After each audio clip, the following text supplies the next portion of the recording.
టీవీకి స్వాగతం. ముందుగా బులెటిన్ లో హెడ్లైన్స్. నేడు దామోదరం సంజీవయ్య జయంతి. నివాళులు అర్పించిన ఇరు తెలుగు రాష్ట్రాల ముఖ్యమంత్రులు. అక్రమంగా రేషన్ బియ్యం తరలింపు. 80 బస్తాల రేషన్ బియ్యం పట్టుకున్న Markapuram sub collector B Venkat Trivinath. Bird flu సోకి చనిపోతున్న లక్షలాది కోళ్లు. బర్డ్ ఫ్లూ సోకిన కోళ్ల పూడ్చివేత ప్రక్రియను స్వయంగా పరిశీలించిన జిల్లా కలెక్టర్ చదలవాడ నాగరాణి. స్వతంత్ర భారతంలో తొలి దళిత ముఖ్యమంత్రిగా ఎన్నో ప్రజా సంక్షేమ కార్యక్రమాలకు ఆద్యుడిగా, పరిపాలనా దక్షకుడిగా పేరు పొందిన ఉమ్మడి ఆంధ్రప్రదేశ్ మాజీ ముఖ్యమంత్రి స్వర్గీయ దామోదరం సంజీవయ్య జయంతి సందర్భంగా ముఖ్యమంత్రి రేవంత్ రెడ్డి ఆ మహనీయుడి చిత్రపటానికి పుష్పాంజలి ఘటించారు. సీఎం సలహాదారు వేం నరేందర్ రెడ్డి, కార్పొరేషన్ల చైర్మన్లు పటేల్ రమేష్ రెడ్డి, మానాల మోహన్ రెడ్డి, ఎమ్మెల్యేలు నాయని రాజేందర్ రెడ్డి, కుంభం అనిల్ కుమార్ రెడ్డి, ఎడ్యుకేషన్ కమిషన్ సభ్యులు చారగొండ వెంకటేష్, మాజీ ఎమ్మెల్యే సంపత్ కుమార్, ఇతర నేతలు సంజీవయ్యకి నివాళులు అర్పించిన వారిలో ఉన్నారు. నిజాయితీకి, నిరాడంబరత్వానికి విలువలకు మారుపేరైన దామోదరం సంజీవయ్య 104వ జయంతి సందర్భంగా ఘన నివాళులు అర్పించారు. ఆంధ్రప్రదేశ్ ముఖ్యమంత్రి నారా చంద్రబాబు, దేశంలోని తొలి దళిత ముఖ్యమంత్రిగా పనిచేసిన సంజీవయ్య జీవిత ప్రస్థానం ఆద్యంతం స్ఫూర్తిదాయకం, ఆదర్శనీయం. ఆ మహానుభావుని జయంతి వేడుకలను అధికారికంగా జరుపుకోవడం తెలుగు జాతికి గర్వకారణమని అన్నారు చంద్రబాబు.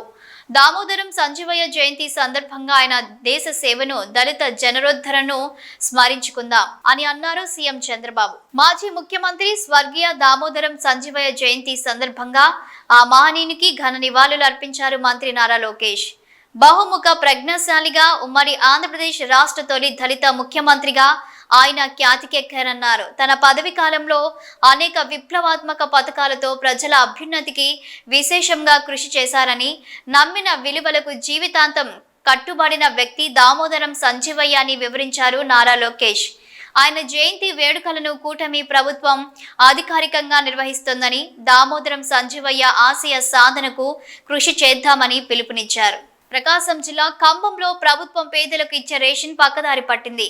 బియ్యం అక్రమ రవాణా యథేచ్ఛగా సాగుతుంది. భారీగా రేషన్ బియ్యాన్ని బేస్తవారిపేటలోని ఒక రైస్ మిల్లుకు తరలిస్తున్నట్టు సమాచారంతో రావడంతో ఖమ్మంలోని ప్రధాన రహదారిలో గల ఒక ఇంటిలో నుండి సుమారు 80 బస్తాల రేషన్ బియ్యాన్ని ఒక ఐచల్ లారీలో ఎక్కించి తరలిస్తుండగా Markapuram sub collector B Venkat Trivinath ration బియ్యంతో ఆగి ఉన్న లారీ పట్టుకున్నారు. కలెక్టర్తో పాటు ఖమ్మం తహసీల్దార్ వి కిరణ్, బేస్తవారిపేట తహసీల్దార్ జితేంద్ర, విఆర్ఈలు, పోలీసులు పాల్గొన్నారు. బర్డ్ ఫ్లూ సోకిన మరియు వ్యాధితో చనిపోయిన కోళ్లను పూడ్చివేత చేపట్టారు అధికారులు. తణుకు మండలం వేల్పూరులోని బర్డ్ ఫ్లూ సోకిన కోళ్ల పూడ్చివేత ప్రక్రియను జిల్లా కలెక్టర్ చదలవాడ నాగరాణి స్వయంగా పరిశీలించారు.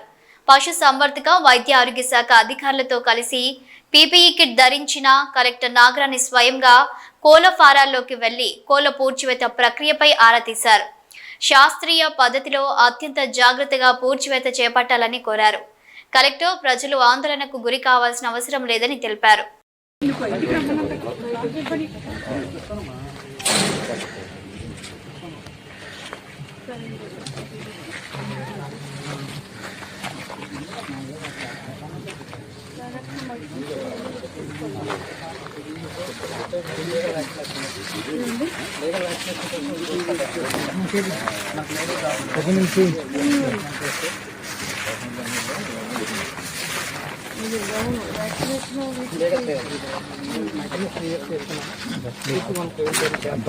పల్నాడు జిల్లా ఒంటరిగా ఉన్న వృద్ధురాలిపై దాడి చేసి ₹1,00,000 నగదు అపహరించిన ఘటన సత్తెనపల్లి మండలం లక్కరాజు గార్లపాడులో చోటు చేసుకుంది. గ్రామానికి చెందిన 80 సంవత్సరాల నారాయణమ్మ కుటుంబ సభ్యులు పొలం పనులకు వెళ్లడంతో ఇంట్లో ఒంటరిగా ఉంది. దీన్ని పసిగట్టిన 2 గుర్తు తెలియని యువకులు ఇంట్లోకి ప్రవేశించి లోపల గడియపెట్టి వృద్ధురాలిని గోడకేసి బాది డబ్బులు ఇవ్వాల్సిందిగా బెదిరించి ₹1,00,000 నగదును తీసుకుని వృద్ధురాలిని నిర్బంధించి బయట నుంచి గడియపెట్టి పారిపోయారు. దాడి ఘటనలో వృద్ధురాలి తలకు గాయమవ్వగా కుటుంబ సభ్యులు ఇంటికి చేరుకోవడంతో ఈ ఘటన ఆలస్యంగా వెలుగులోకి వచ్చింది. బాధితురాలి ఫిర్యాదు మేరకు పోలీసులు కేసు నమోదు చేసుకుని దర్యాప్తు చేపట్టారు.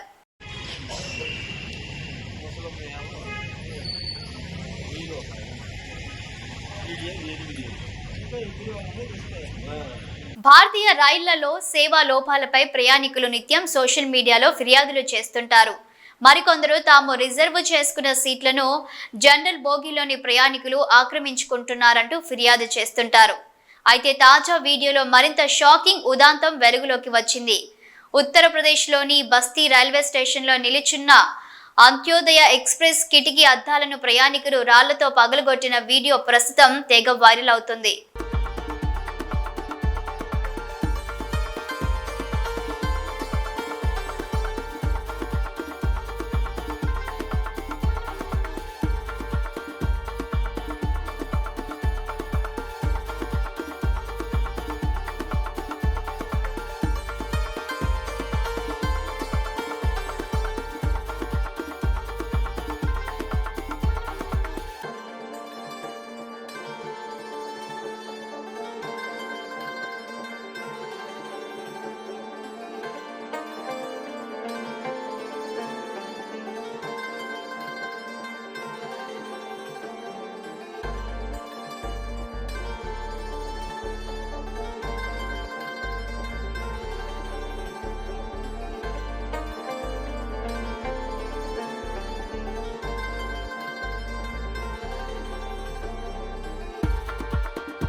గుడివాడ జిల్లా నందివాడ మండలం పుట్టగుంట గ్రామంలోని పల్లెకారుల సొసైటీకి సంబంధించిన భూములన్నీ ఆక్రమణకు గురయ్యాయని, ఈ సమస్యను పరిష్కరించాలంటూ పల్లెకారుల సొసైటీ సభ్యులు ప్రజావేదిక వద్ద ఎమ్మెల్యే వెనిగండ్ల రాముకు వినతి పత్రం అందజేశారు.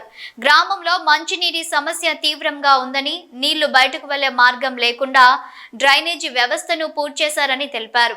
సొసైటీ చెరువులను ఆక్రమించి రొయ్యల సాగు చేస్తున్నారని, అలాగే సొసైటీకి చెందిన గుంటలు గోతులు ఆక్రమించారని తమకు న్యాయం చేయాలని కోరారు.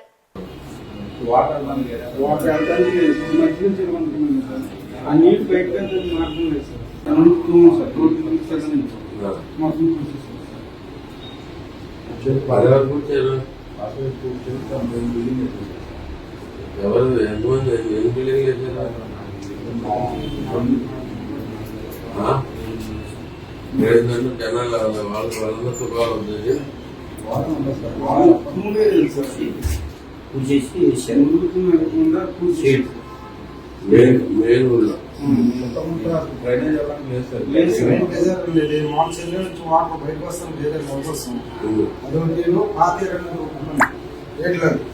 అది కూడా మామూలుగా అయ్యారు ఆక్రమణ చేసుకుని చెరువులను తొలగిస్తున్నాం సార్. అదొకటి వాటర్ అనేది బయటికి వెళ్ళే అవకాశం లేదండి. మంగళగిరి అట్లా మంగళగిరి అనేది మామూలుగా అది పాత గొడవడి కింద వస్తుందండి. పల్లికారులు బతుకలకి పాలేసుకుని బతుకలకి అది అదే పాయింట్ అని మా సొసైటీ ప్రెసిడెంట్ గారైనా మరి తర్వాత ఎంతమంది సంబంధించి దీంట్లో మనం ఏంటంటే జనాలు వాళ్ళు ఎవరన్నా ఇబ్బంది పడేవాళ్ళు ఎవరున్నారు ఒక 6-7 కుటుంబాలు ఉన్నాయి. వాళ్ళకి ఇబ్బంది అంటే ఈ ముసుకు వెళ్ళేదండి, ముసుకు వెళ్ళేది వాళ్ళకి ఇబ్బంది. మళ్ళీ తర్వాత ఇబ్బంది పడే ఏది ఇంకా చేసి చెరువులు గవర్నమెంట్ భూమి మామూలుగా దాని మీద మాకు ఒక వారానికి ఒక 10 రూపాయలు కట్టి మేము రూపాయలు తినడానికి అవకాశం ఉంది మాకు. అదేంటంటే మాకు వాటర్ అనేది కొంతమంది తిరుగుతుంటే ఆ బోధన వదిలిపెట్టుకుని కొంతమంది మేలుకున్నారు. వారానికి ముందు కొంతమంది బోధన వదిలిపెట్టుకుని కొంతమంది మేలుకున్నారు. కొంతమంది ఏంటంటే డైరీగా పూర్తి చేసి అది పెద్దలకైనా పూడ్చినప్పుడు మనం పూర్తి ఏంటి అన్నట్టుగా పూర్తి చేసుకున్నారు. బుడమేరు దాటారు సార్, బుడమేరు ఉంది మనం గూడెం దాటిన తర్వాత గుజ్జిగారు పొలాలు పట్టినాయి సార్.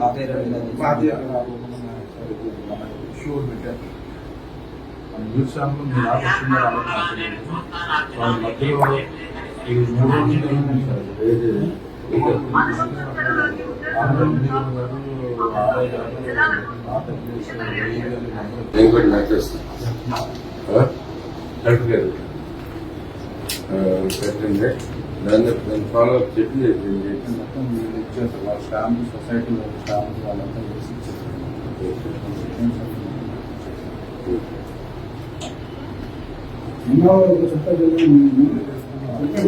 ఇదే ఇది ఏం చేస్తామంటే దీని మీద చర్యలు తీసుకోమని చెప్పి లెటర్ యాడ్ చేసి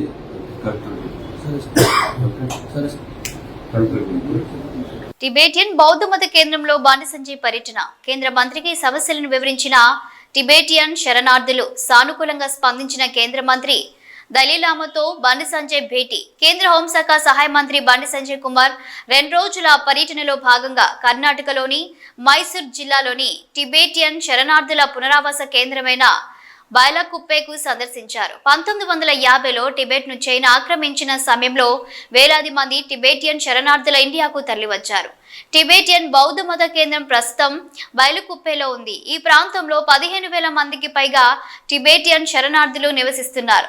టిబెటియన్ బౌద్ధ సంప్రదాయాలకు అనుగుణంగా అనేక మఠాలు, మఠ పాఠశాలలు, దేవాలయాలను నిర్మించుకున్నారు. ఈ నేపథ్యంలో టిబెటియన్ శరణార్థుల స్థితిగతులు, సమస్యలను తెలుసుకునేందుకు బైలాకుప్పెకు వచ్చేసిన కేంద్ర మంత్రి బండి సంజయ్ కు బౌద్ధ మత గురువు 14వ దలైలామా ప్రతినిధి జుగ్మే జిగ్నే, మైసూర్ కాలనీల ప్రధాన ప్రతినిధి జూనియర్ జుగ్మే సుల్రాన్, జిల్లా మైనార్టీ అధికారి శిల్ప, స్థానిక అధికారులు ఘన స్వాగతం పలికారు. అనంతరం బైలాకుప్పెలోని FTCI గెస్ట్ హౌస్ నుండి స్థానిక గోల్డెన్ టెంపుల్ ను దర్శించారు. గోల్డెన్ టెంపుల్ విశేషాలను బౌద్ధ మత గురువుల ద్వారా అడిగి తెలుసుకున్నారు. అందులో భాగంగా పద్మ సంభవ, బుద్ధ, అమితాయుస్ల ఎత్తైన 40 అడుగుల భవ్య విగ్రహాలను దర్శించుకున్నారు. గోల్డెన్ టెంపుల్ తో పాటు పెనూర్ రింపూచే సమాధి, సరాలాచే philosophy university temple, organic research training centre, old age హోమ్లను సందర్శించారు స్థానిక అధికారులు. బౌద్ధ మత గురువులతో సమావేశమై వారు ఎదుర్కొంటున్న సమస్యలను అడిగి తెలుసుకున్నారు. 1950లో టిబెట్ నుండి ఇండియాకు వలస వచ్చిన వారిలో చాలా మందికి ఆధార్ కార్డులు లేవని, తమ ప్రాంతంలో ప్రత్యేకంగా ఆధార్ కేంద్రాన్ని ఏర్పాటు చేయాలని కోరారు. త్వరలోనే వాటి పరిష్కారానికి కృషి చేస్తానని హామీ ఇచ్చారు. బండి సంజయ్ 14వ బౌద్ధ మత గురువు దలైలామాతో భేటీ అయ్యారు.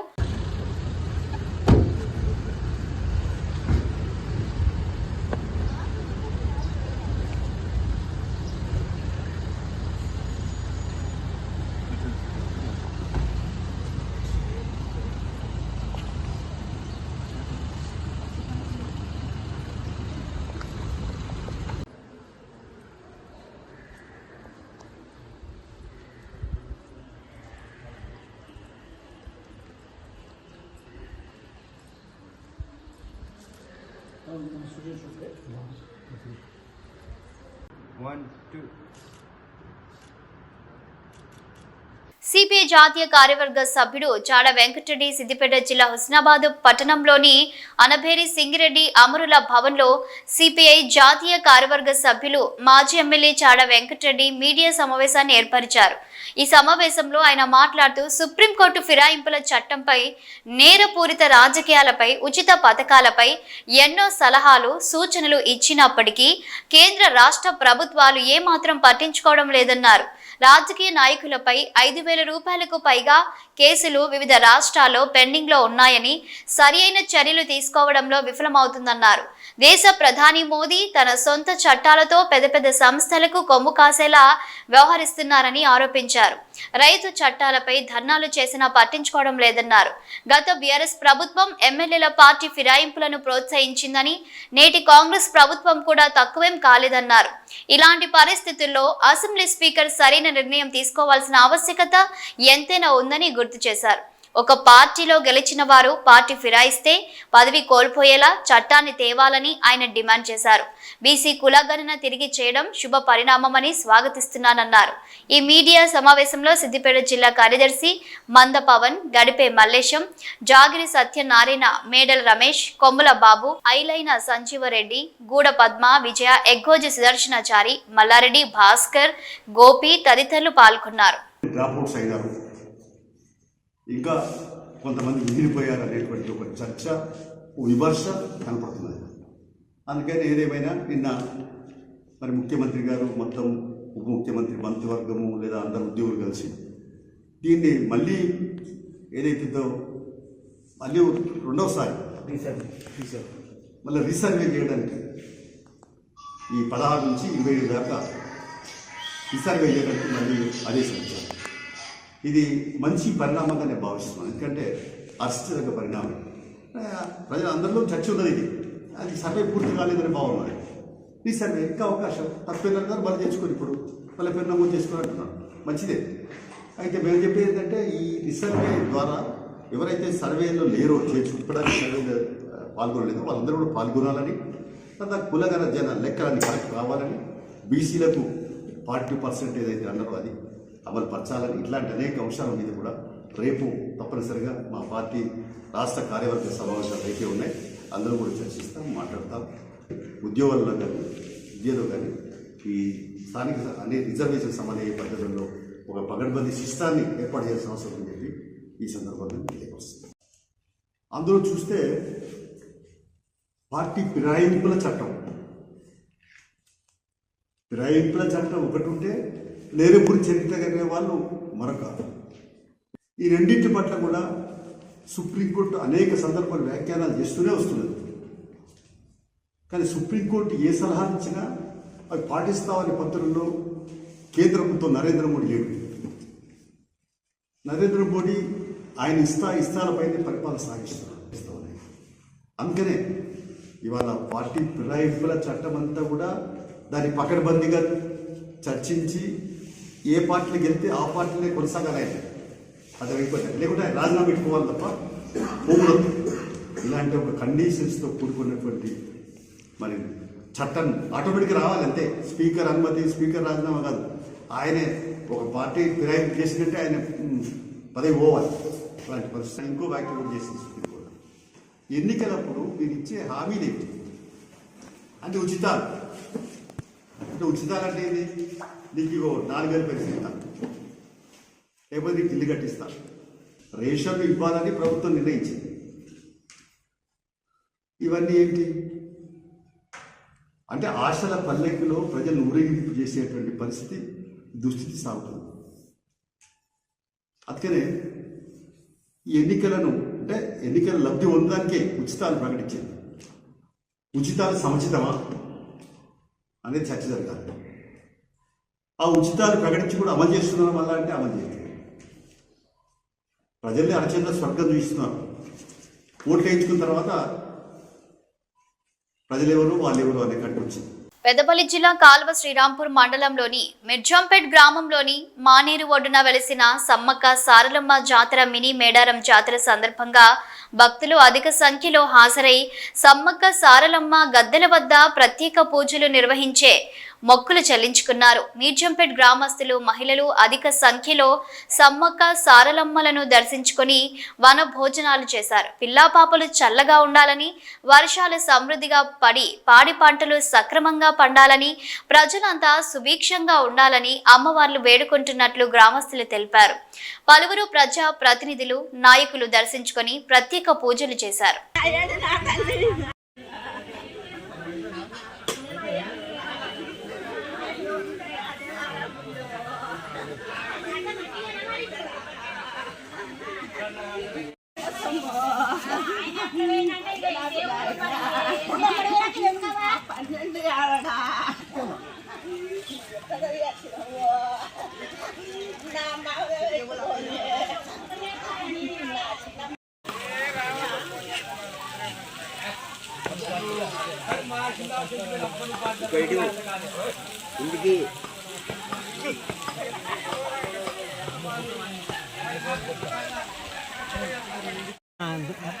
రెండు పెద్ద బాటల్లా రెండు పెద్ద బాటలు